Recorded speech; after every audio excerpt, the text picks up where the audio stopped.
more warmongering and threats being directed towards Venezuela and the Venezuelan people by regime leader Trump.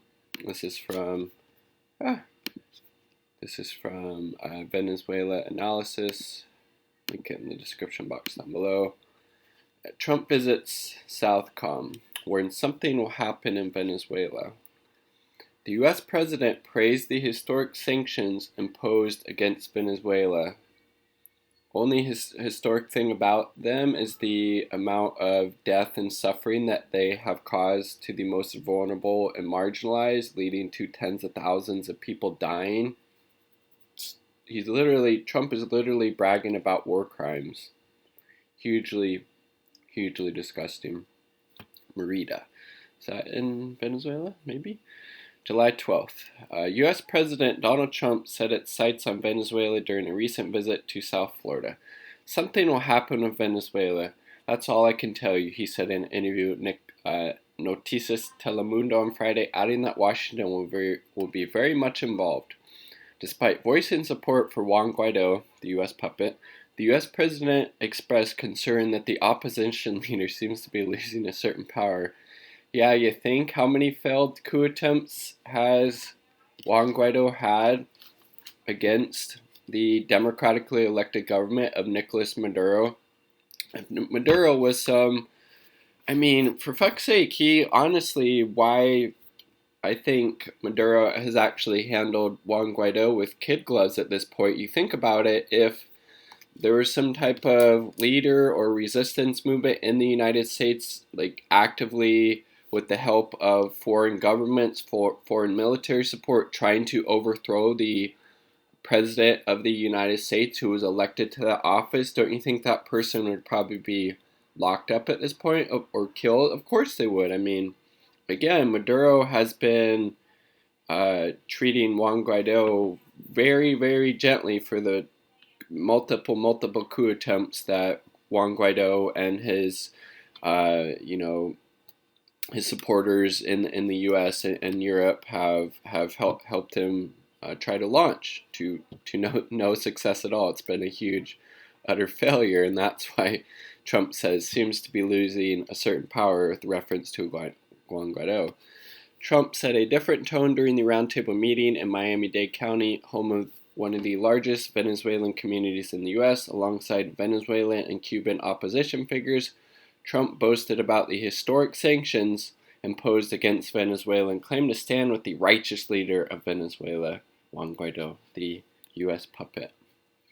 Since 2017, the Trump administration has imposed successive rounds of harsh sanctions against Venezuela, which experts have described as collective punishment. Again, it's war crimes, responsible for tens of thousands of deaths.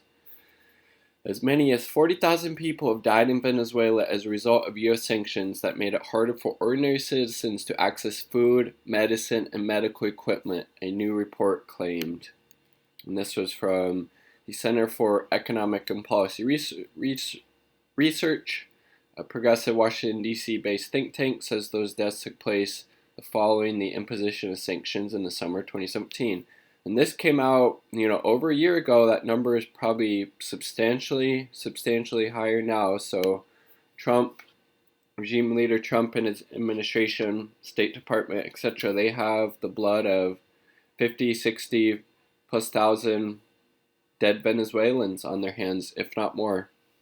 Again, crimes against humanity, these sanctions that are leveled against Venezuela, Iran, Syria, North Korea, wherever else they're in place, these are literally crimes against humanity that affect, again, the most vulnerable and marginalized in these countries. It's disgusting. If you consider yourself to be on the left in any real fashion, you need to stand up and speak out against these sanctions and against any type of imperialism that the U.S. empire levies, no matter where it happens in the world, no matter who it happens against. We all need to make sure we're speaking out against it. It's disgusting, and again, it's crimes against humanity. Guaido proclaimed himself the interim president in January 2019 with immediate recognition from Washington and its allies. In the following months, he led unsuccessful attempts to oust the, just really, really pathetic attempts to oust the Maduro government by force. Nevertheless, Juan Guaido is caught in several corruption scandals. Oh, what do you know? The U.S. puppet is caught up in corruption scandals. Did not see that coming. And has seen his leadership within the opposition camp increasingly questioned, most recently after a failed paramilitary excursion on May 3rd. Trump had expressed doubts about Guaido in the past, revealing in an Axios interview that he wasn't necessarily in favor of the latter's self-proclamation, while former National Security Advisor John Bolton claimed, in his memoir, that the U.S. president saw the opposition leader as being weak and calls him the Beto O'Rourke of Venezuela. That's kind of funny, actually.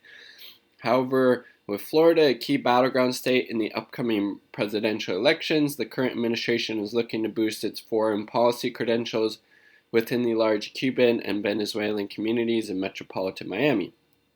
Trump had kicked off the trip with a meeting at the Miami headquarters of U.S. Southern Command, SOUTHCOM. Trump thanked SOUTHCOM officers for their service and praised the recent narcotics operation in the Caribbean. The White House launched a military deployment targeting Venezuela in April, which was described as one of the largest in the region since 1989 invasion of Panama.